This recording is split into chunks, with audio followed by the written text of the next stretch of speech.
¿Qué tal? Les habla Jorge Gestoso desde Quito. A solo 11 semanas de las elecciones para designar al próximo inquilino del Palacio de Gobierno que ustedes ven a mis espaldas y a otras autoridades, en el programa de hoy analizamos el escenario político y electoral ecuatoriano y las propuestas de los candidatos presidenciales. ¿Es esta elección un referéndum sobre la gestión del presidente Correa? ¿De qué forma se presenta la oposición? ¿Qué se puede esperar de la nueva asamblea? ¿Qué papel jugarán los movimientos sociales y el movimiento indígena?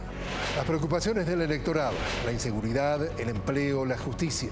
¿Qué impacto tendrá el voto de la mujer? ¿Cómo se manifestarán los contrastes entre la sierra, la costa, la Amazonía y Galápagos? ¿Cuáles son las principales diferencias entre las propuestas de los candidatos? Se lo preguntamos a los analistas que nos acompañan hoy. Carol Murillo, socióloga de la Universidad Central del Ecuador. Simón Pachano, profesor investigador de la Facultad Latinoamericana de Ciencias Sociales Flaxo. Hernán Reyes, sociólogo de la Universidad Central del Ecuador. Mauro Servino, profesor investigador de la Flaxo. Y Fernando Ampuero, abogado, especialista y consultor en comunicación y coordinación política. Todo esto y más en el programa de hoy.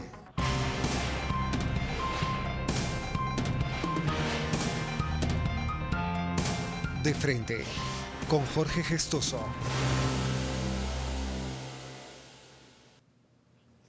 Señores panelistas, una cálida bienvenida al programa, lo mismo al público que nos acompaña. Precisamente tenemos estudiantes de la Escuela Politécnica Nacional, la Universidad Central, la Universidad Técnica de Ambato, la Universidad Politécnica Salesiana, Universidad San Francisco, Universidad Técnica de Loja, Universidad de los Hemisferios, Universidad Tecnológica América y también representantes de las universidades que nos acompañan. Generalmente también generan un debate a través de la red social Twitter con el hashtag De Frente con Gestoso. Esta noche vamos a comenzar con la última información en materia de encuestas sobre la marcha de este proceso electoral. Y para ello está con nosotros el doctor Polibio Córdoba, representante y presidente ejecutivo de Cedatos, firma asociada a Win Gallup International. Señor Córdoba, si las elecciones fueran hoy, ¿qué arroja su encuesta? Sí, mucho gusto. Esa es la pregunta que hacemos justamente a los ciudadanos entrevistados cara a cara en todo el país. Dándole una papeleta, sírvase por favor señalar si hoy tuviese que votar, cómo lo haría.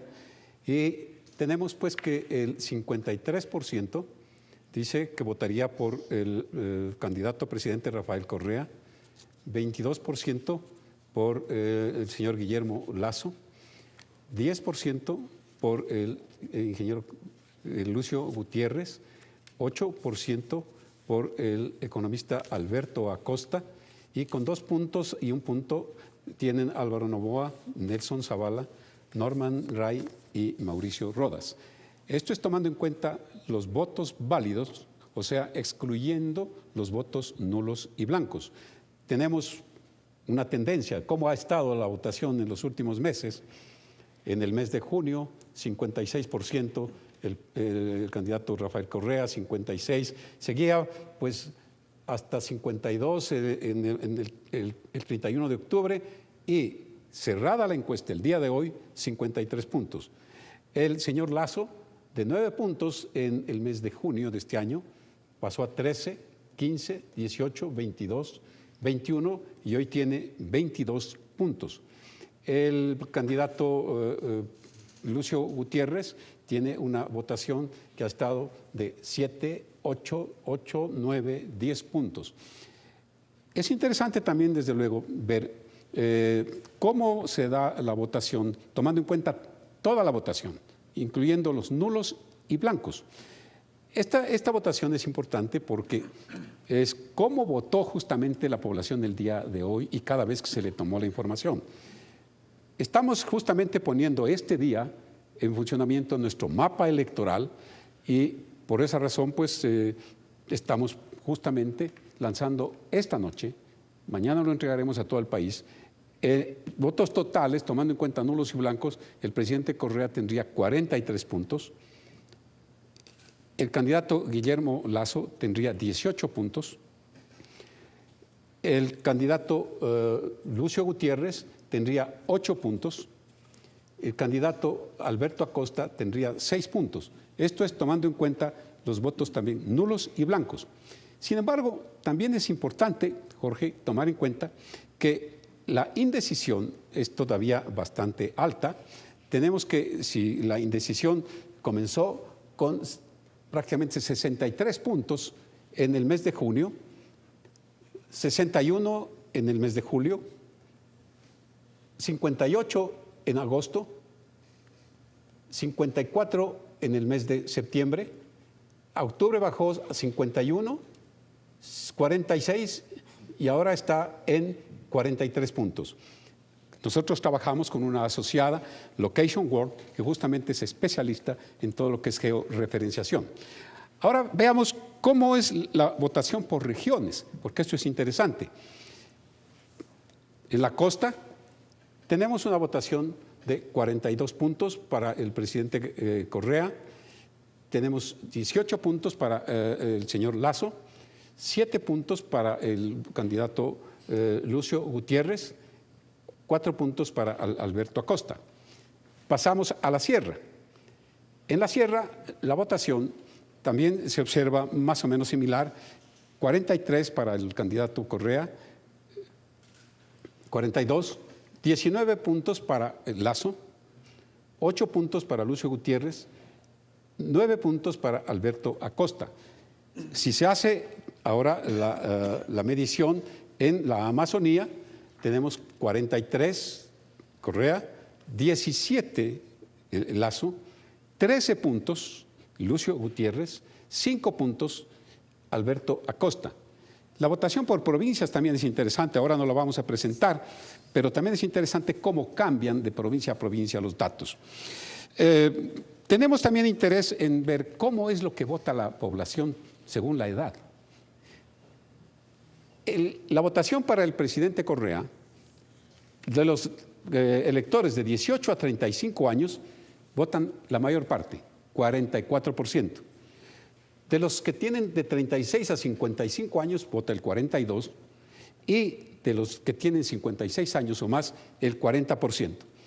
Para Guillermo Lasso, tenemos que los jóvenes votan en un 16%, los electores de 36 a 55, 19%, y de 56 años en adelante, 21%. Para Lucio Gutiérrez tenemos 7 puntos, 9 y 9, de acuerdo a los grupos de edad, 18 a 35, 36 a 55 y 56 y más. Para Alberto Acosta, más o menos, la votación es uniforme, 6% en todos los grupos de edad. ¿Y cómo votan ahora por género? ¿Cómo votan las mujeres? ¿Cómo votan los hombres? Tenemos en esto que la votación para Rafael Correa, las mujeres votan un poco más que los hombres, 42-43, muy similar para Guillermo Lasso, para Lucio Gutiérrez los hombres un poco más que las mujeres y Alberto Acosta más o menos en forma similar. También quiero hacerles ver de que estamos nosotros haciendo un seguimiento diario de las menciones que aparecen en el Twitter en este caso. Así es lo que se menciona en el Twitter al presidente Correa. Por ejemplo, el día de ayer tuvo 1.974 menciones en el Twitter. La línea azul corresponde a las menciones diarias de Guillermo Lasso. El día de ayer tuvo 260 menciones y con una forma, digamos, una mención menor los otros candidatos. Finalmente, Jorge me preguntará, ¿y dónde se hizo esta encuesta? Esta encuesta es hecha a nivel nacional.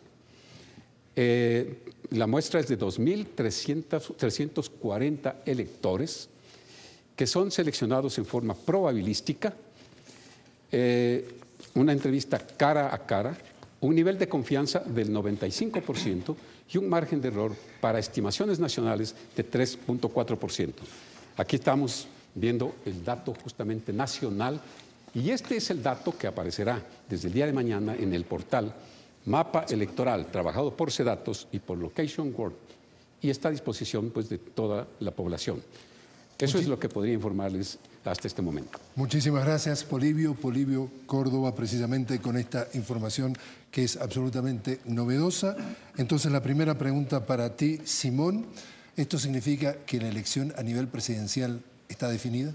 Gracias, Jorge. Buenas noches. No, yo creo que no. Creo que es muy pronto para decir qué es lo que puede pasar. Obviamente estamos viendo una encuesta que tiene un 57% de personas que han decidido ya su voto, que no significa tampoco que no puedan cambiar. Sabemos que en el Ecuador hay cambios de último momento, a pesar de que hayan tomado la decisión mucho antes, y hay un 43% que todavía no se manifiestan. La campaña no ha empezado, la campaña empieza oficialmente en enero, por lo tanto creo que hay que esperar para ver. Puede ser una tendencia, pero... Pero no se entiende suficiente. ¿Qué entiendes tú, Hernán, que reflejan estos datos? Bueno, diría yo, gracias Jorge, la referencialidad enorme, el peso, diría gigante, que tiene la candidatura del presidente. Si es que sin contar votos nulos y blancos tiene más del 53% ahora que no ha empezado la campaña, seguramente la campaña pueda reforzar esa tendencia a que se coloque en el ojo mismo del debate el presidente, su gestión, sus obras, lo que ha hecho o ha dejado de hacer. ¿Te parece entonces, Carol, que habrá o no segunda vuelta? Esa es la pregunta de la oposición. Están luchando por la segunda vuelta. Bueno, me llamó la atención dos cosas. La votación por género y la votación por edad. Es interesante porque el presidente Correa está en un rango de una edad interesante en todo sentido. Entonces, atrae a los jóvenes, en cierto sector creo que crea confianza, ya se lo conoce, y marca la tendencia. Yo creo que la tendencia se va a ir consolidando a medida que pase y que empiece la campaña. Ahora, Simón tiene un comentario que me parece válido y que me gustaría, Mauro, que tú me hicieras tu análisis al respecto, y es: 4 de cada 10 potenciales votantes, 43%, todavía está indeciso. Ese 43% podría ser el péndulo que incline la balanza y que cambie, digamos, esta tendencia que venimos viendo con un margen muy cómodo del candidato Rafael Correa. Y con un porcentaje de esta naturaleza, evidentemente que sí, podría tener cierta incidencia. Si bien los indecisos han bajado de 20 puntos desde junio a hoy, evidentemente todavía es un porcentaje elevado. Y claro, pero también es cierto que hay una tendencia y que se está manteniendo ya a lo largo de los últimos meses. La campaña todavía no arranca, pero esta tendencia se sigue manteniendo, ¿no? Y Fernando, ¿se puede anticipar en función de alguna forma, tendencias en el pasado, cómo se puede estar comportando ese grupo de indecisos? Yo creo que ese grupo de indecisos también contiene mucha gente desencantada del gobierno nacional, pero que a la hora de mirar a la otra orilla no encuentra una alternativa que pudiera satisfacerle a la hora de votar. Entonces, yo creo que sería iluso pensar que ese grupo de indecisos se va a decantar siempre por un voto contrario al presidente de la República. Ahora, tenemos que tener claro que las encuestas no son otra cosa que una muestra de lo que la gente pensaba el día de ayer. En un momento determinado. Exactamente. La campaña empieza el 4 de enero y a partir del 4 de enero yo creo que vamos a tener un panorama muchísimo más claro de cómo se van a ir decantando las decisiones políticas. Ahora, lo que decía precisamente algunos datos que nos decían la gente de ese datos al 31 de octubre, que los motivos principales por los cuales el electorado no había decidido era porque estaba preocupado en otras cosas. Decía que, por ejemplo, los problemas principales, se hablaba del 32%, que era el tema de la inseguridad, le seguía el tema del desempleo, el tema también de la salud, también el tema de la corrupción. Es decir, ¿les parece que eso es representativo de lo que ustedes de alguna forma están percibiendo, de que el electorado está tan en otra cosa que todavía no ha puesto los radares en este tema de la campaña electoral? Y pienso que los propios candidatos no quieren que los pongan. Cuando tenemos una campaña que se concentra muchísimo más en el adjetivo y en la descalificación personal que en la presentación de propuestas, es evidente que lo que se quiere es engañar al electorado y tratar de despistar al electorado. ¿Con qué propósito? ¿Con qué propósito? Con el propósito de poder avanzar en la construcción de sus análisis políticos, o más bien de sus propuestas políticas, sin necesidad de tener el ojo del electorado todo el tiempo alerta, ¿no? Y creo que eso además se extiende a la Asamblea Nacional. Es decir, tenemos cerca del 80%, leí el otro día, de candidatos asambleístas buscan una reelección. Y de esos candidatos asambleístas, muchos de ellos tienen una asistencia bajísima a la Asamblea. Entonces, es muy lógico que para poder conseguir el voto de ese electorado, ellos deseen ocultar sus ausencias a la Asamblea. Te adelantaste un poco a lo que precisamente quería tocar, que es el tema, y es el siguiente. Sí, excepto Simón, que piensa que todavía hay un largo camino por delante y todavía no entramos al periodo de campaña, los que son más optimistas con que esta tendencia se va a materializar el 17 de febrero con la victoria del presidente Correa o del candidato Correa, la pregunta que les tiro sobre la mesa es, acá electoralmente, lo caliente, lo que está en juego, lo que realmente se discute en esta elección, ¿es la Asamblea? Perdón, Jorge, previamente, yo no creo que es un problema de optimismo o pesimismo. Yo creo que es un tema de mirar lo que ha pasado en ocasiones anteriores en Ecuador. Recordemos el último acto electoral que tuvimos, que fue la consulta popular del 7 de mayo del año pasado. Todas las encuestas fallaron, todas las encuestas, incluso las que se hicieron ese día como exit poll, como encuesta boca de urna, hechas ese día. Hubo un error de 20 puntos porcentuales. Entonces, yo me estoy basando en eso y en que el electorado ecuatoriano normalmente define a último momento.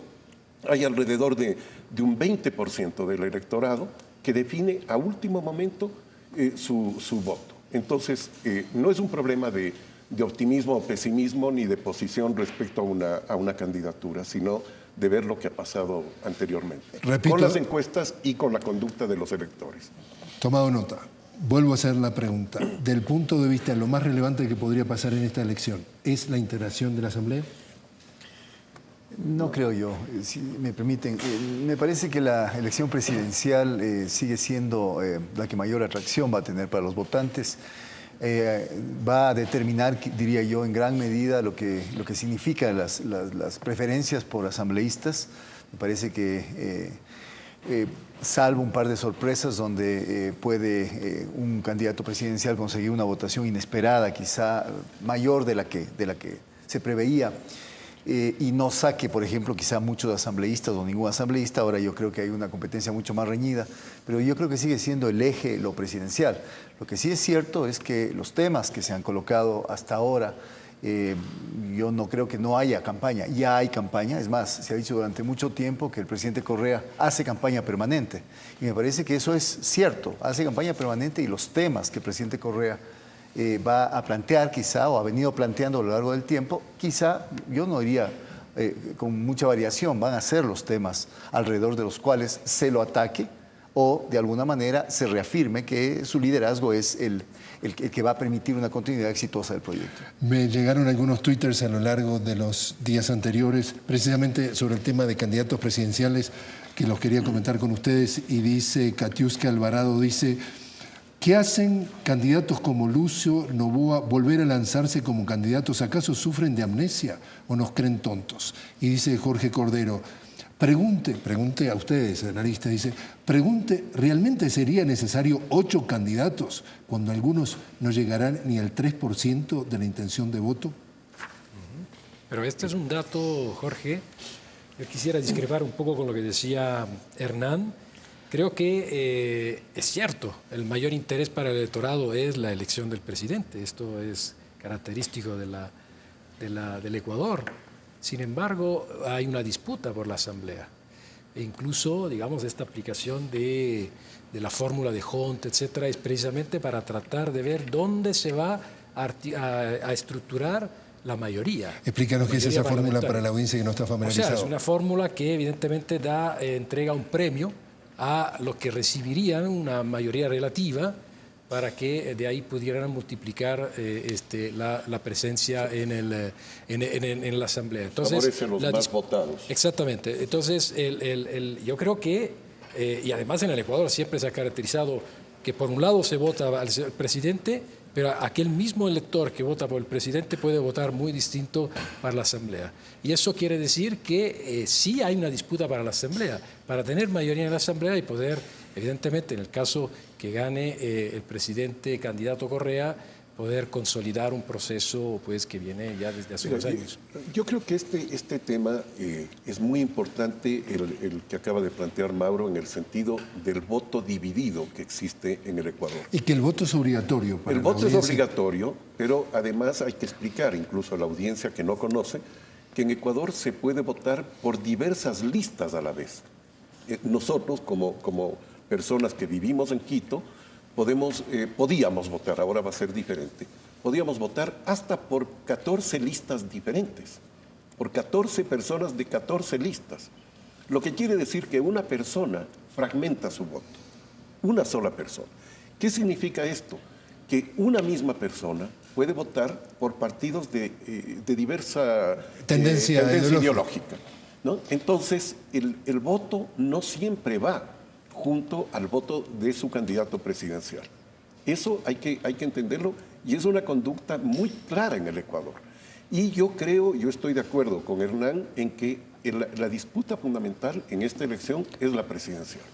No es tanto el tema de la Asamblea. El tema de la Asamblea. Porque incluso, y aquí hay que explicar también otro recurso que existe en Ecuador, suponiendo que se dé el triunfo del presidente Correa en la elección, y que él no cuenta con mayoría, él puede acudir a un dispositivo que existe acá, que es la muerte cruzada, que se la llama. Correcto. Que es disolver la Asamblea y puede hacerlo sin ningún problema. Y llamar a elecciones generales. Y llamar a nuevamente. elecciones generales a las que puede presentarse él. Como presidente. Pero y todos los demás. Además, que el presidente que lo haga, cualquiera que sea, tiene una enorme ventaja porque se queda gobernando con todos los poderes hasta que se posesione el siguiente. Y el siguiente puede ser el mismo y no hay un tiempo determinado, un plazo. Entonces la pregunta sería, Simón, ¿y se va a jugar esa carta?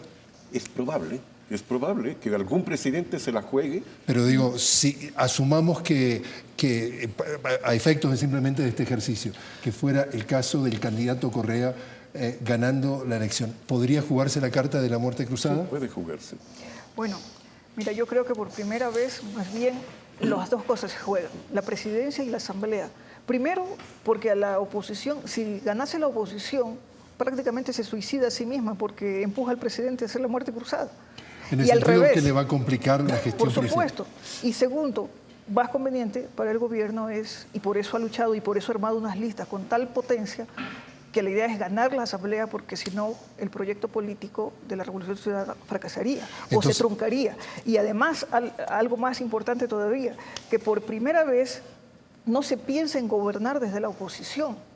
Es casi gobernar para conspirar.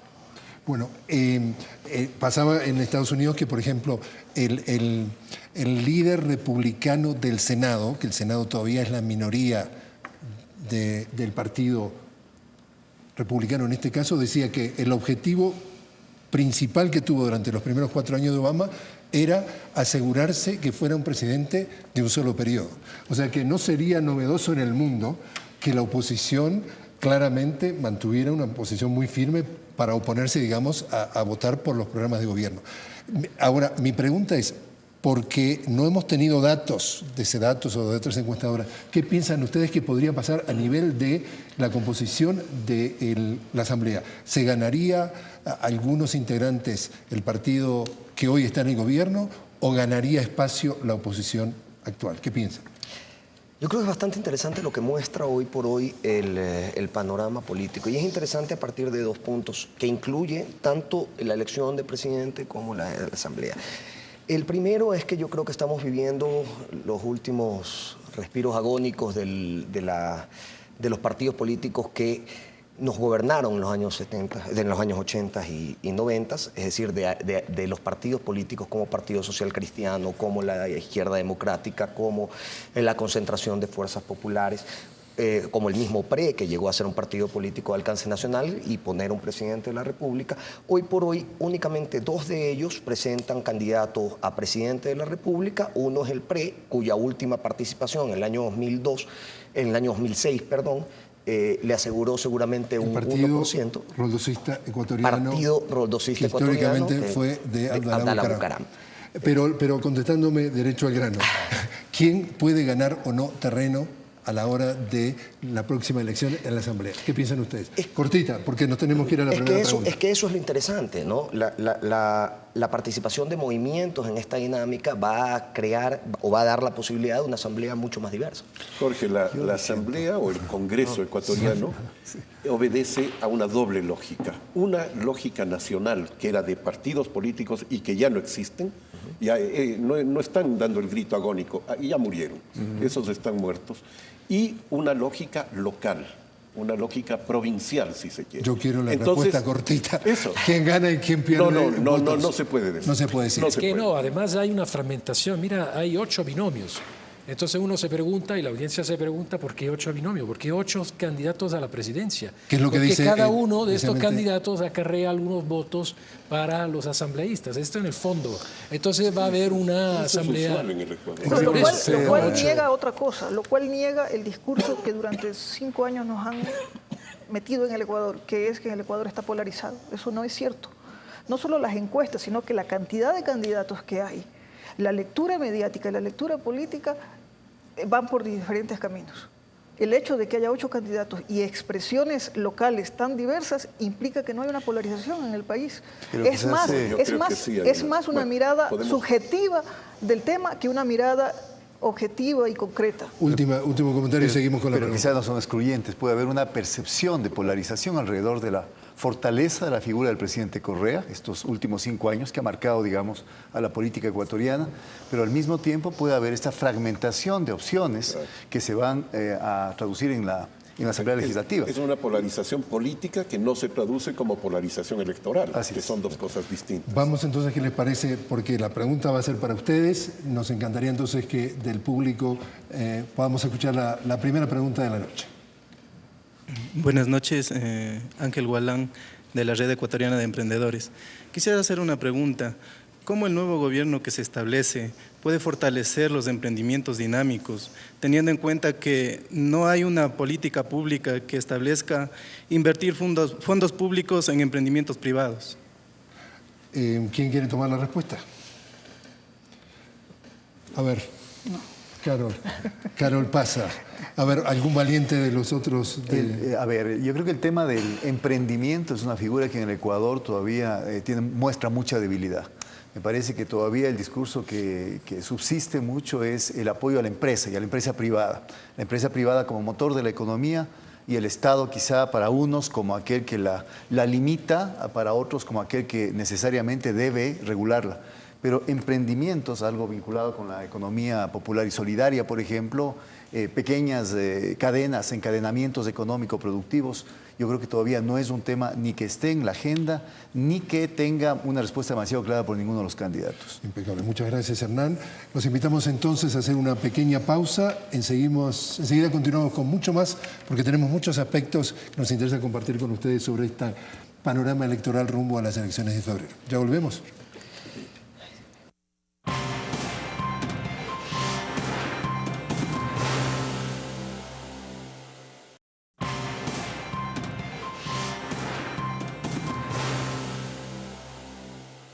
Continuamos analizando el proceso electoral rumbo a las elecciones de febrero del 2013 en el Ecuador. Y Simón, la pregunta que de alguna forma cuando uno lo mira de manera un tanto despegada, ve un candidato Correa con entre el 40 y el 50% de intención de voto y la oposición fragmentada. La pregunta que parecería lógica sería: ¿y por qué no aglutinarse en un candidato único y para tener más posibilidades de desplazar a Correa, que quien lo ama ferventemente y quien lo odia visceralmente? ¿Por qué no hacer, como hicieron en el caso de Venezuela o en otros países, un candidato único y disputarle supuestamente con más posibilidades la elección? Venezuela lo hizo después de 12 o 13 años de presencia del presidente Chávez, ¿no? Yo creo que en Ecuador no hay una oposición, hay varias oposiciones, primero. Segundo, no creo que hay un elemento de cohesión de esas oposiciones y no hay planteamientos de fondo de esas oposiciones. Entonces, es muy difícil era muy difícil que se formara un frente único con un candidato, y además yo creo que ahí sí se habría ido a expresar la polarización en forma electoral. Yo sí creo que hay una polarización política en el país porque hay un correísmo muy fuerte y un anticorreísmo relativamente fuerte. Pero disperso, fragmentado ese anticorreísmo. Exactamente. Y en el caso particular, Hernán, que la misma pregunta, ¿por qué no se une la oposición?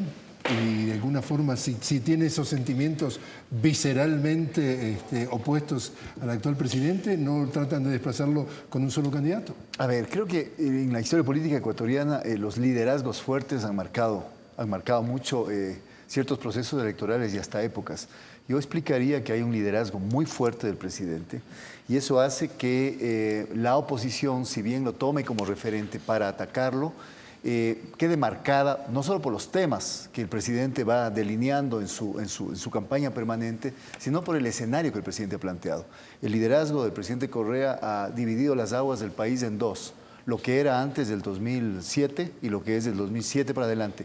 Y creo que ninguno de los candidatos tiene algo más coherente o algo más interesante que decir ahora en el 2012 que puede venir a futuro. Entonces, la pregunta, Mauro, es desde el punto de vista de propuestas, ¿cuáles son las diferencias más significativas de lo que presentan estos 8 candidatos o los candidatos que tú te parezca que vale la pena mencionar? Porque en definitiva, si seguimos la lógica, por ejemplo, de este tuitero que dice, ¿para qué 8 candidatos si hay algunos de ellos que no tienen ni el 3%?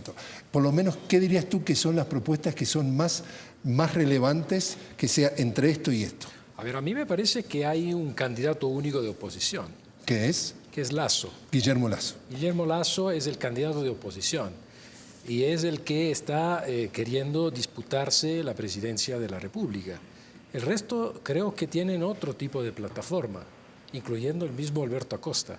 Tiene una plataforma... Alberto Acosta de izquierda, que había sido... etcétera, pero en el caso, por ejemplo, en el caso de Gutiérrez, lo que sí le interesa es tener una patrulla asamblear, ¿no es cierto?, en la Asamblea, para poder de ahí seguir maniobrando, como también esa ha sido característica de la política ecuatoriana. Entonces, ¿están de acuerdo ustedes que la elección es entre el candidato Correa y el candidato Guillermo Lasso? Yo no.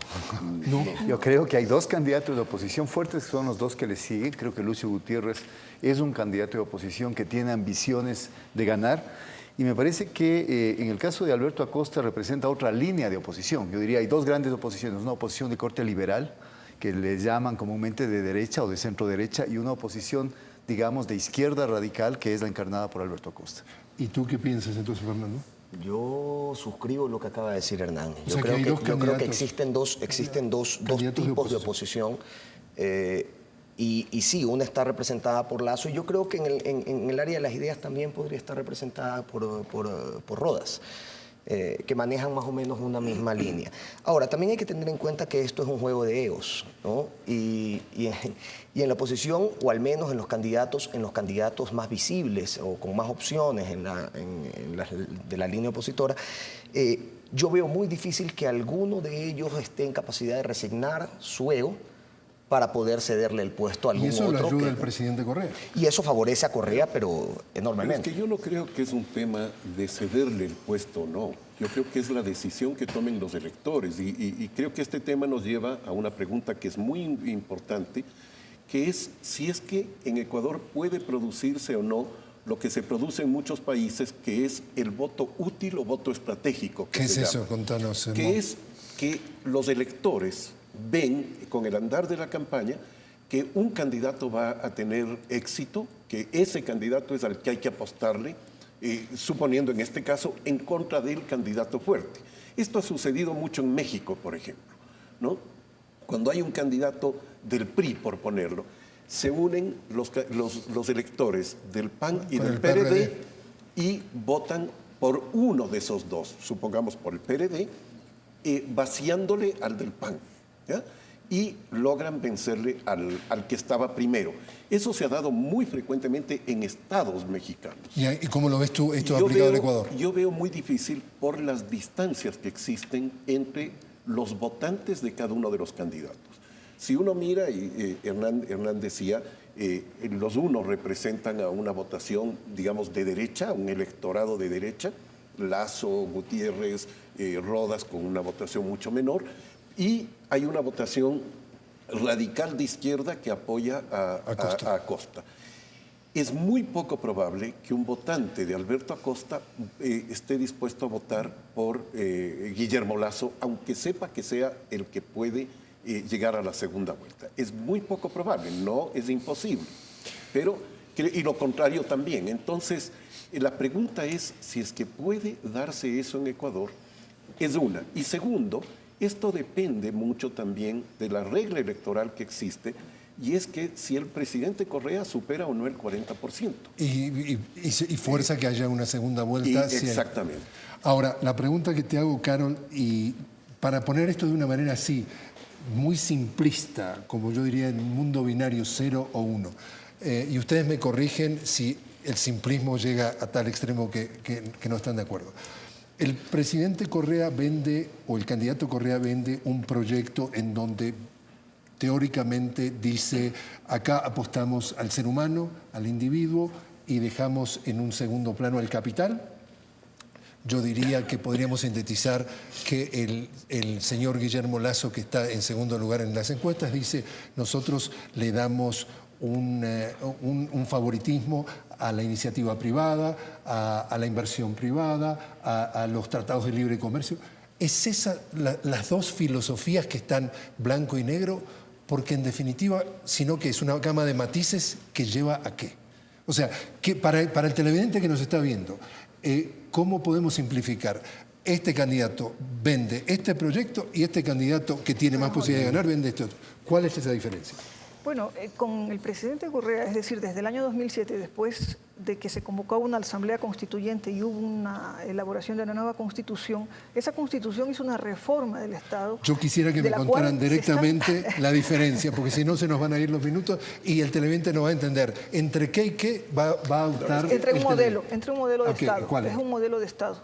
¿Un modelo de Estado? ¿Y el otro modelo es un modelo de? Un modelo neoliberal, un modelo que retrocede al anterior ¿Cómo lo sistema. definís tú? No, yo no creo que la política en general es tan simplista. Pero, no. Okay. O sea, no se la puede plantear en esos términos. No, en ninguna elección es así. Yo creo que cada uno de los candidatos tiene matices ellos mismos. Porque uno puede mirar al presidente Correa en términos de su política social, de la inversión en salud, la inversión en educación, que están a la vista, que son indudables, innegables, pero también puede ver todo el tema de la minería y del extractivismo. La minería en gran escala. Claro, y de apostarle a un modelo extractivista que no es diferente al de estas otras personas. Entonces, no creo que podamos ponernos en ese plan. Ahí va, y Simón, tú tocaste un tema que para mí es neurálgico, y es que precisamente si tenemos, Yomar, el cuadro que podemos poner en pantalla, es la Organización Internacional de Energía acaba de dar un reporte la semana pasada en donde dice que Estados Unidos para el 2017 ya podría ser totalmente autónomo en producción de petróleo y para el 2030 podría ser un exportador neto. Como dice Simón, este modelo es un modelo que yo creo que es extractivista, en donde de alguna forma la gran apuesta es al petróleo y eventualmente a la minería en gran escala. ¿Qué pasa? Pero es un modelo que contradice los principios básicos de la Revolución Ciudadana. Déjame seguir el cuento porque si no nos perdemos el hilo. Y la nominación de Jorge Glass como candidato a vicepresidente. Pero déjame seguir el hilo. Es un signo muy importante. Te dejo hablar, pero déjame seguir el hilo. Entonces la cosa es, ¿qué pasaría? Y la pregunta es para todos, ya sea con el candidato Correa o con el que fue a candidato, si se le cae al Ecuador la exportación de petróleo con un socio, con un cliente tan importante como Estados Unidos. Se cae el modelo del país, se cae la economía. Es decir, todo esto está apoyado a la riqueza que se va a extraer a través del petróleo o de la minería. Particularmente creo que no. Creo que es simplificar también creer que el éxito político del presidente Correa estos años ha radicado simple y llanamente en los precios altos del petróleo. Eso me parece una burda simplificación que es parte de un discurso en ciernes que proviene de la oposición, pero que simplifica el hecho desde una visión economicista de la política. A mí me parece importante más bien recalcar frente a tu primera pregunta que el discurso de Alianza País y del presidente Correa es un discurso sumamente enriquecido. Cuando uno lee el plan de gobierno que presenta Alianza País y ve que hay 35 propuestas para radicalizar la revolución ciudadana, 35 propuestas agrupadas en 7 ejes estratégicos, 7 revoluciones, antes eran 5, ahora son 7. Yo veo un nivel de acaparamiento discursivo, político, por parte del partido de gobierno y le dejan casi en la orfandad o le dejan vacío, en soletas, sin contenido a los otros candidatos. Y esto, insisto, lo ha venido haciendo durante 6 años. Entonces yo creo que hay una ventaja comparativa enorme a nivel de la disputa discursiva sobre todo. ¿Qué les parece si escuchamos otra pregunta de los miembros de este público? Adelante, por favor. Buenas noches, mi nombre es Carla Ceballos, soy la presidenta de la Universidad Internacional del Ecuador.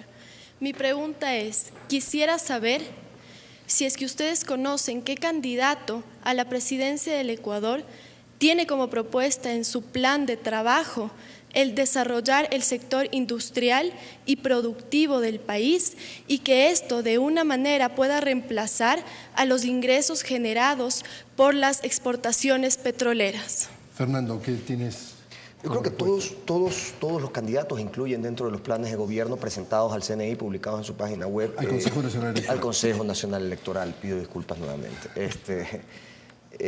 Y publicados en su página web incluyen un acápite de desarrollo industrial.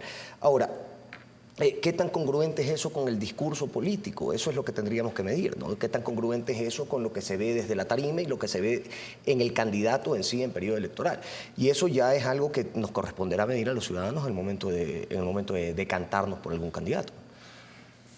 Seguimos, entonces, muchísimas gracias. Vamos a tener una nueva pregunta en el próximo segmento. Los invito entonces a hacer una nueva pausa y enseguida regresamos analizando precisamente el camino rumbo a las elecciones de febrero del 2003. Ya regresamos.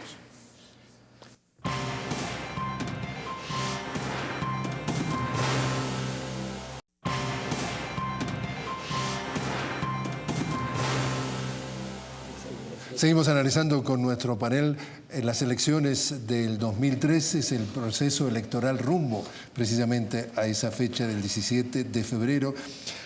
Los americanos tienen una frase muy particular en definir al vicepresidente, dice que está un heartbeat away from the presidency, es decir, está a un latido de la presidencia. ¿A ustedes les parece que en esta elección de candidatos vicepresidenciales el electorado la tiene muy clara que de un latido al otro el país puede ser dirigido por una persona que de repente no conocen necesariamente en forma, de alguna forma muy profunda? O sea, están votando por un candidato presidencial y de pronto, si se pudiera dar, ojalá que nunca suceda, van a tener otro presidente por años. ¿Está bien presente esa posibilidad en el electorado? Es que históricamente, por lo menos desde el retorno a la democracia, se han caído varios presidentes.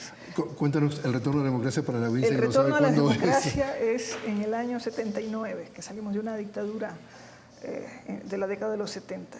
Desde entonces, y sobre todo desde la caída del presidente Bucarán en el año 96, la inestabilidad es lo que más ha caracterizado al país, y de allí para adelante han habido muchas caídas de presidentes, y ese vicepresidente que aparentemente no significaba mucho y que simplemente era un complemento regional, se hizo de la presidencia. En la actualidad no es así, porque desde que el presidente ganó y se escogió a Lenín Moreno, el presidente Correa, más bien ha habido una estabilidad política, y la elección y el carisma, el trabajo que ha hecho el vicepresidente Lenín Moreno cambió la visión de lo que hace un vicepresidente. Que no se quiere presentar a la reelección. Sí, y que no era un conspirador a sueldo, como siempre se les dijo a los vicepresidentes. De tal manera que la visión y el destino, la forma que gobierna o cogobierna un vicepresidente a partir de Lenín Moreno ha cambiado. Entonces, y con ese modelo, perdóname, se ha querido buscar el candidato de los otros vicepresidentes. Y sin embargo, se parecen, pero no son. Pero tú me estás contando el cuento del lado del político, y yo te lo quiero preguntar al panel del lado del votante. El votante la tiene clara que cuando le presentan ahora y le anuncian un candidato vicepresidencial, puede resultar el votante ¿Tiene clara que puede resultar siendo el presidente por varios años? Yo particularmente creo que no, Jorge. Me parece que, y sobre todo ahora último, con la labor gigantesca y la visibilidad enorme que ha adquirido Lenín Moreno, el actual vicepresidente, que no va a lanzarse a la reelección, que ya lo anticipó, no es. Creo que la figura es una figura más ligada a una suerte de no competidor con el presidente, no potencial sustituto del presidente, sino alguien que trabaje la parte social. Y el discurso de los candidatos, cuando han presentado ahora a sus vicepresidenciales, ha sido en ese sentido. Han escogido, la mayoría de ellos, vicepresidenciales que han tenido trabajo previo con fundaciones sociales, que tienen un perfil, digamos, de apoyo a grupos de protección especial. No le hace sombra. No le hace sombra. No, yo creo que la figura del vicepresidente en Ecuador siempre ha jugado un papel importante en términos electorales. En términos electorales, el vicepresidente ha marcado un equilibrio regional. Ecuador es un país muy dividido regionalmente y vota de manera diferente entre regiones. Por lo tanto, cuando el candidato presidencial es de la costa, el vicepresidencial tiene que ser de la sierra. La costa, por ejemplo, Guayaquil. Guayaquil, en fin, ¿no? Cuando ha habido candidatos de la misma región, no les ha ido bien. Segundo, un equilibrio de género, equilibrio hombre-mujer, que en algunos casos se ha utilizado. Solo en una ocasión triunfó un binomio de esta naturaleza, que fue el de Abdalá Bucaram con Rosalía Arteaga. Y últimamente también se ha incluido nacionalidades étnicas, en fin, que pueden dar otro tipo de equilibrio. Entonces, ese factor yo creo que no está presente en la selección de los candidatos actuales. Es decir, los candidatos presidenciales escogieron a personas para la candidatura vicepresidencial que no les ponen un voto. Creo que ninguno de los candidatos vicepresidenciales le pone un voto más que los que ya tenía el presidencial, incluyendo el presidente Correa. No, yo creo que más bien le resta. En el caso probablemente de Jorge Glass, como vicepresidente de Correa, podría estar restándole, ¿no? Puede ser.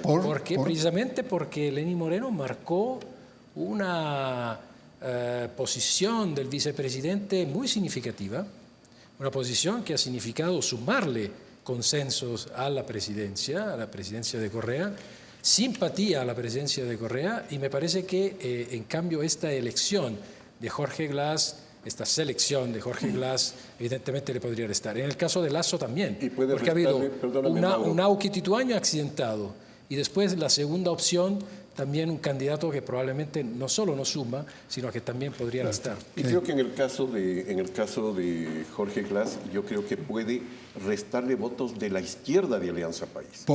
Porque no es una persona que venga de ese sector y tiene más bien una imagen de una tecnocracia de derecha, que puede aislarle una votación de ese tipo. Yo creo, podría verlo de un punto de vista contrario. A mí me parece que si hubiera intervenido Lenín Moreno, el actual vicepresidente, hubiera aceptado lanzarse a la reelección, creo que la figura del vicepresidente hubiera adquirido un peso especialísimo por lo desarrollado por Lenín Moreno, que ha sido totalmente inusual en la política ecuatoriana. Sin embargo, al no estar presente en el escenario electoral, me parece que decaen todas las expectativas de los electores respecto a los vicepresidenciales, y más bien lo que hubiera podido dar votos al presidente Correa, que es la presencia de Lenín Moreno, no creo que finalmente, más allá de un malestar inicial por estos equilibrios de género o regionales, vaya finalmente a incidir en restarle votos al presidente. Paso a otro tema que obviamente ha estado en la palestra y que me llega a través de otro Twitter. Este es de Patricio Echanique y dice: llevamos años invirtiendo en bonos para pobres. ¿Qué plan tiene para que los pobres dejen de depender del bono y tengan trabajo? Podría yo responder eso. Ni $35 ni $50 le solucionan la vida a nadie.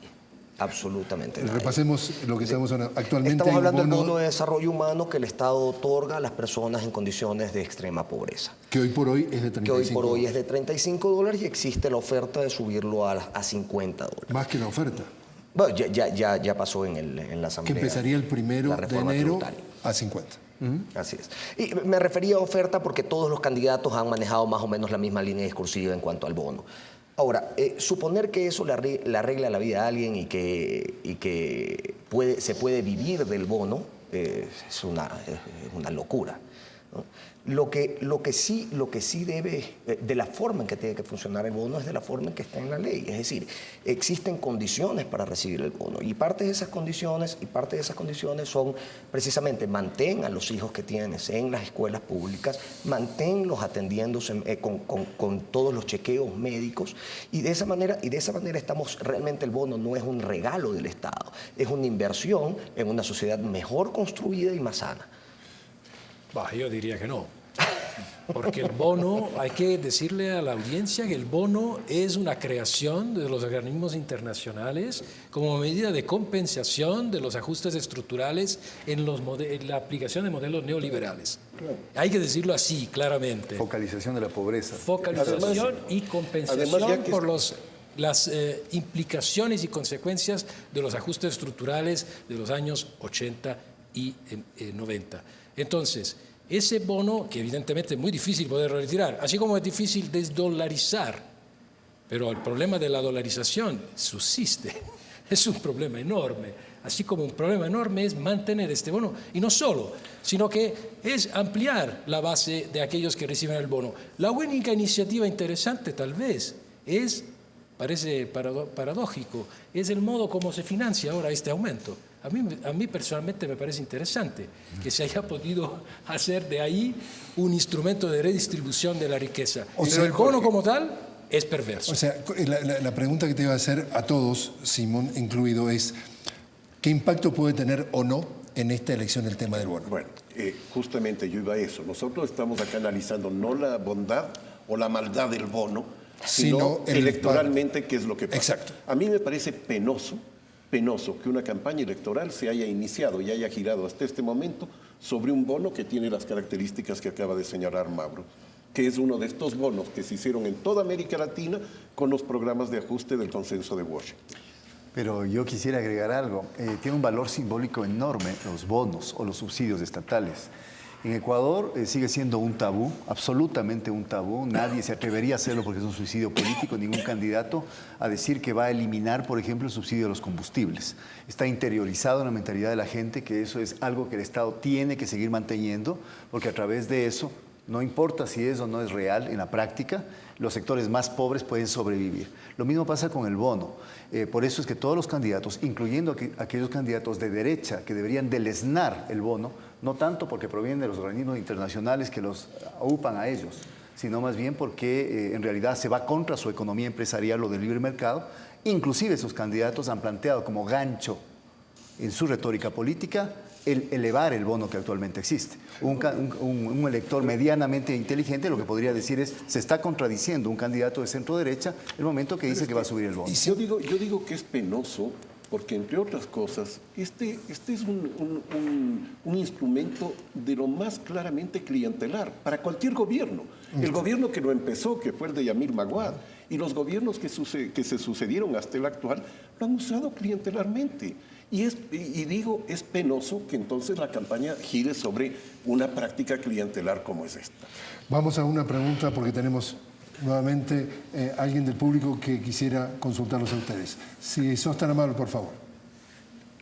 Buenas noches, señor Gestoso. Buenas noches, señores panelistas.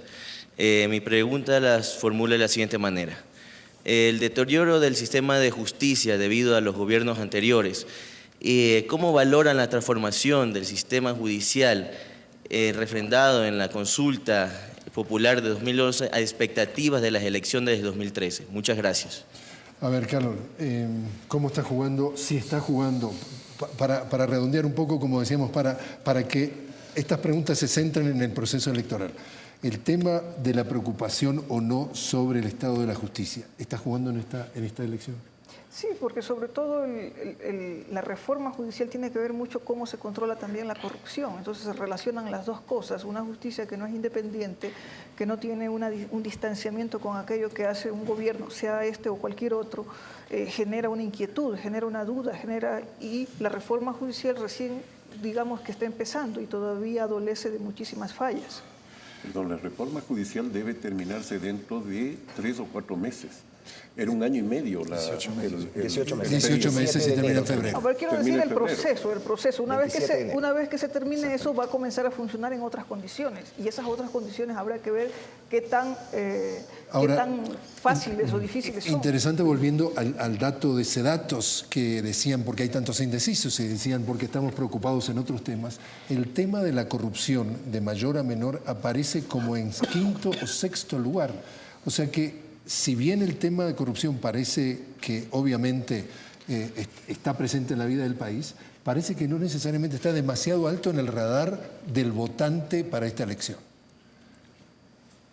Puede haber una mirada pragmática del votante. El votante, por ejemplo, ve obras, y esto es parte de la cultura política quizá de los ecuatorianos, ve obras y de pronto minimiza la posibilidad o la idea que pueda detrás de esas obras haber coima, haber corrupción, haber fondos indebidamente cooptados por algún funcionario. Entonces, a mí me parece que la justicia en realidad como tal no es un tema que vaya a pesar mucho, curiosamente porque fue el tema principal de la consulta popular que se hizo en el 2011 por parte del gobierno, involucró varias preguntas, pero no es un tema que vaya a pesar mucho porque me parece que está lanzada la idea de que es un proceso en marcha que ha empezado por inclusive la remodelación de toda la obra física, juzgados y demás, que es lo más visible, y la gente yo creo que todavía sigue experimentando muchos de los mismos problemas que ha tenido en la administración de justicia, pero piensa que quizá a un plazo cercano esos problemas se van a solucionar. ¿Qué les parece si hacemos una pequeña pausa? Hacemos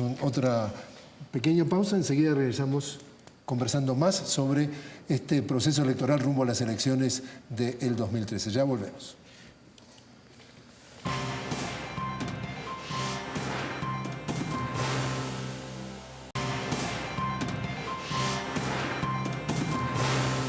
Continuamos hablando con nuestro panel sobre el proceso electoral rumbo a las elecciones de febrero del 2013 y un tema que ha sido muy importante en la vida del país ha sido el movimiento indígena. ¿Cómo está jugando el movimiento indígena en este proceso electoral? Yo creo que está dividido el movimiento indígena desde hace mucho tiempo. Hay un sector actualmente que está con el gobierno, pero hay un sector, digamos, de la dirigencia oficial de la CONAIE, fundamentalmente la Confederación de Organizaciones Indígenas, que está apoyando a Alberto Acosta y que va con el partido étnico Pachacutic. El movimiento indígena se dividió sobre todo a partir de su colaboración con Lucio Gutiérrez en el gobierno, ¿no? Y eso le ha costado y le ha pasado facturas hasta este momento. ¿Algún cambio en el impacto que está teniendo hoy o que podría tener en este proceso rumbo a las elecciones de febrero con lo que tuvo en el último periodo presidencial del 2007? Yo creo que sí, el movimiento indígena está lo suficientemente disgregado y disperso como para no tener mayor incidencia en los resultados electorales hoy por hoy. Pero históricamente... No tanto. Yo diría es que miremos nuevamente resultados, miremos lo que pasó en la consulta de mayo del año pasado, en donde fue la votación más fuerte del no, o sea, la votación en contra de las preguntas que hacía el presidente Correa, en las provincias donde es fuerte el movimiento indígena. Entonces, eso es una señal de que hay una votación indígena que puede ser contraria por lo menos a la propuesta. En ese momento existían dos opciones, Simón. Existían sí y no. Hoy tenemos 8. Y la dispersión del movimiento indígena dividida entre esos 8 yo creo que lo limita profundamente para tener una incidencia real en los resultados finales. No se divide entre los 8. Yo creo que se divide en 2. Mauro. El problema del movimiento indígena es histórico también, porque si bien aparece a partir, al menos en su visibilidad contemporánea, a partir del año 90, siempre ha tenido dificultades para convertirse en un sujeto político. Ha sido un sujeto social, incluso ha sido capaz de aglutinar demandas sociales de otros sectores, muy interesante, en la década de los 90 lo ha hecho, pero efectivamente cuando interviene en el proceso electoral con el candidato Lucio Gutiérrez, es ahí donde, digamos, se produce esta crisis muy profunda que impide hoy que, digamos, que podamos ver cómo se podría articular este sujeto y convertirse en sujeto político. Hoy yo creo que el desafío del movimiento indígena sigue siendo esto, de convertirse en un sujeto político. Hasta el año 2000, el lema, que fue el momento culmen, digamos, del desarrollo del movimiento indígena ecuatoriano, el lema de ellos era nada para los indios, todo para la sociedad. Eso implicaba que el movimiento indígena tenía un proyecto que lo rebasaba a ellos como un sector poblacional y planteaba un proyecto de país. A partir del 2000, y precisamente por lo que dice Mauro, una fracasada y fallida colaboración, sobre todo con el gobierno del expresidente Lucio Gutiérrez, ha hecho que se debilite absolutamente esa utopía que surgía del mundo indígena como representante quizá de otros sectores marginados, empobrecidos de la sociedad ecuatoriana, y ahora yo también diría, lo ha colocado en una posición de franca debilidad. El voto al que se refería Simón quizá no es exclusivamente voto indígena, es voto de sectores rurales fundamentalmente y de los sectores más pobres, porque en este país todavía la pobreza extrema se superpone a la etnia y los sectores indígenas de esas provincias son los sectores más pobres del país. Como empezamos a jugar los descuentos, es decir, los minutos se nos vienen pasando, entonces tenemos muchos temas todavía en el tintero, te pregunto, Carol, ¿qué podría cambiar en las relaciones internacionales del Ecuador según el triunfo de diferentes candidatos presidenciales? ¿Cómo podría variar? Si ganase cualquiera de los otros... ¿Quiénes son los otros? Rodas, Lazo, Lucio, qué sé yo, saldríamos del eje del mal. ¿Qué es? Que es toda la tendencia latinoamericana de la ALBA, de la UNASUR, de la CELAC. Saldríamos a decir, las relaciones no seguirían tan carnales, como decían por ahí un ministro de Relaciones Exteriores argentino. Bueno, sí, ¿Y eso bueno o malo? Lo que pasa es que en el momento actual, la cuestión de las relaciones internacionales a nivel latinoamericano, a nivel regional, han cambiado sustancialmente. Y actuamos en bloque, por primera vez actuamos en bloque. Nuestros presidentes pertenecen a una tendencia político-ideológica más o menos parecida. ¿Nuestros presidentes quiénes son nuestros presidentes? Nuestros presidentes, el ecuatoriano, venezolano, Bolivia, Argentina, Uruguay, a excepción de Colombia, pero aún así, Colombia y Chile, Paraguay, Brasil, que Brasil es súper importante en el sur. Entonces yo creo que eso nos sacaría un poquito de la lógica en la cual en los últimos 5 o 7 años hemos ingresado y que no es aislado. O sea, no es que el Ecuador tiene una política internacional de izquierda, retórica, dinosaurica, sino que es parte de una tendencia de una región que políticamente camina por un sendero. Que un presidente de derecha llegue implicaría un cambio sustancial. Es decir, no es que nosotros hemos roto relaciones con los Estados Unidos, ni hemos roto relaciones con Occidente, ni nada por el estilo, sino que le hemos dado un contrapeso a otros sectores, de tal manera que tengamos un equilibrio en esas relaciones. Ahora, hemos roto relaciones con Estados Unidos, sí. Estuvieron rotas un tiempo. Pero no, fueron relaciones diplomáticas, las comerciales nunca se rompieron las comerciales. Opuesta a la pregunta en este sentido, Simón, este factor que trae a la mesa precisamente Carol, ¿puede ser un factor que estimule o no al votante a decir, apuesto a este proyecto porque quiero que las relaciones internacionales de mi país cambien? No, yo creo que nunca han tenido peso las relaciones internacionales o lo internacional en la elección.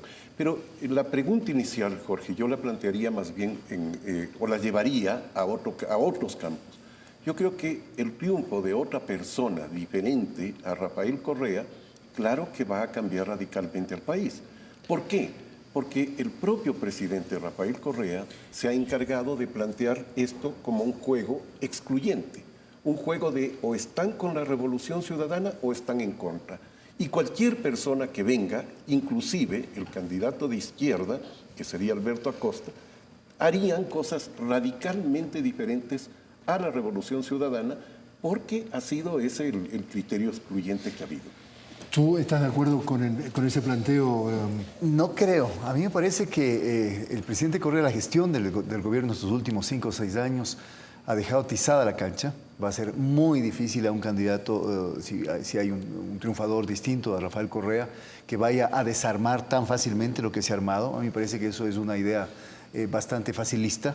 A mí me parece que, estoy de acuerdo con Simón, las relaciones internacionales no cuentan al momento. No es un factor. No es un factor, pero sí cuenta, por ejemplo, y por eso, respondiendo a tu pregunta, me parece que sería malo para el país que nosotros abruptamente saliésemos de esos espacios nuevos de integración que se han ido generando, porque yo creo que los votantes y los ecuatorianos en general sí valoran muy positivamente un liderazgo inédito que ha tenido el gobernante ecuatoriano a nivel de foros internacionales, que no lo había tenido el Ecuador nunca. El Ecuador siempre se ha caracterizado a los presidentes por mantener un perfil sumamente bajo en los foros internacionales. Volviendo un poco, empezando a hacer un poco el repaso final. Decía Carol, desde el 79, cuando volvimos a la democracia, la pregunta entonces, Fernando, es, si tuvieras que definir el estado de la democracia en Ecuador hoy, ¿lo calificas cómo? Para empezar a definir el estado de la democracia tendríamos que empezar a definir el estado de las partes del juego democrático. Uno de ellos es, por ejemplo, los partidos políticos, de los que habíamos hablado, carentes de institucionalidad, sin necesidad, y hablábamos antes de entrar al programa con Hernán, decíamos, realmente los partidos políticos no invierten ni tiempo ni recursos en la formación de líderes políticos y luego están desesperados buscando figuras de pantalla y de la farándula para poder completar sus listas. Eso debilita la democracia, porque no estamos construyendo proyectos políticos, estamos tratando de solventar con parches los procesos electorales. O sea, vuelvo a hacer la pregunta, ¿se solidifica, permanece estable, vamos marcha atrás respecto al estado de la democracia en Ecuador? Es que la democracia en el país no está ni peor ni mejor, porque hay un problema con que tengamos que definir qué entendemos por democracia, y eso no lo vamos a hacer acá. Pero los problemas del país son otros. Los problemas del país no son la medición de la democracia o la calidad de la democracia, que a tantos politólogos les interesa mucho, la calidad de la democracia.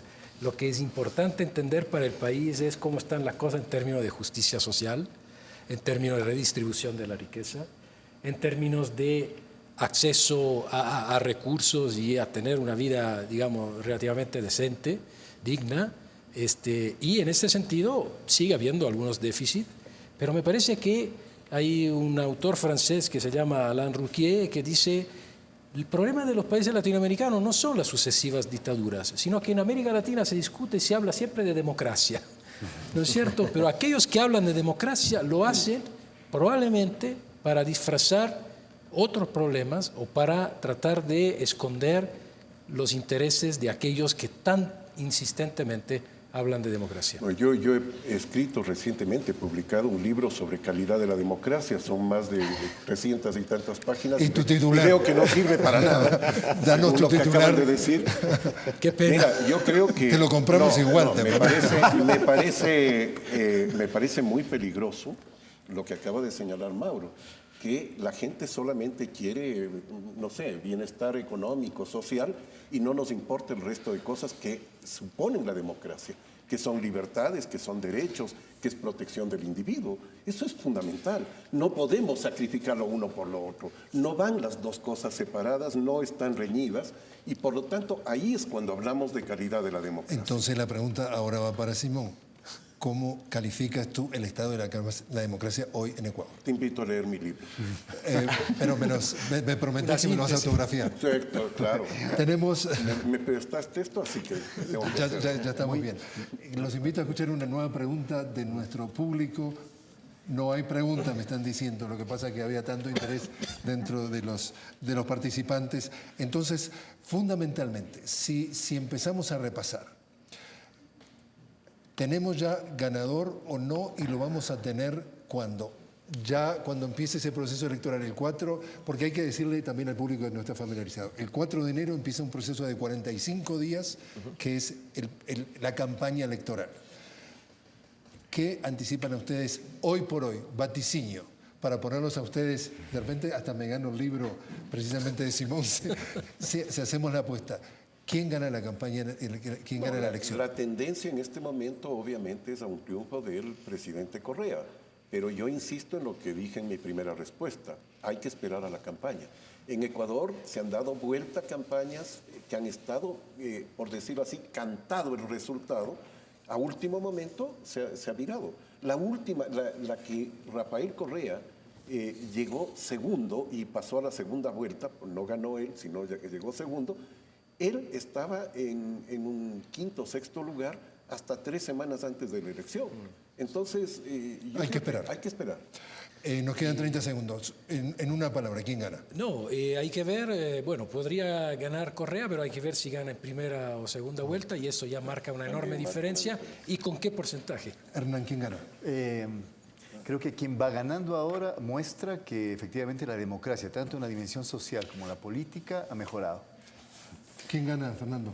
Yo creo que la discusión no se tiene que concentrarse en si Correa entra con el 40%, si no hay alguno de los opositores que le llega al 30% para forzar una segunda vuelta. Yo creo que Correa la lleva muy fácil. No, perdóname, si el presidente no... Me colaste.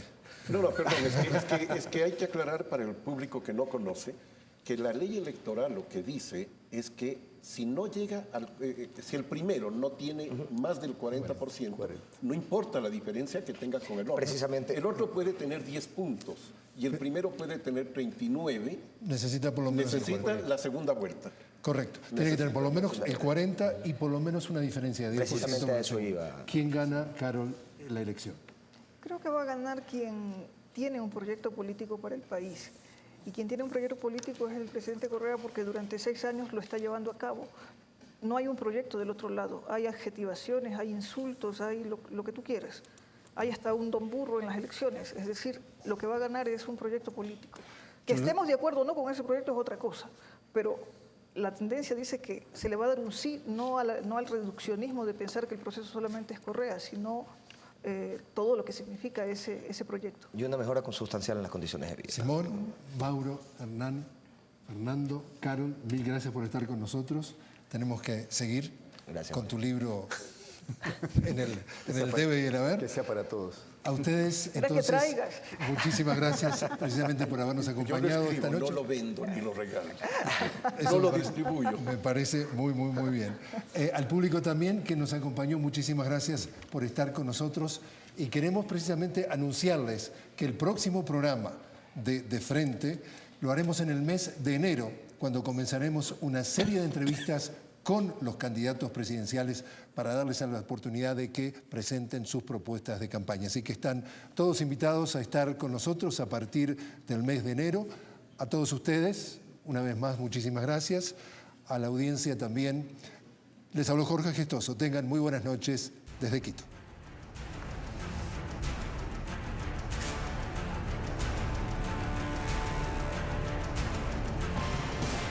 Con el auspicio de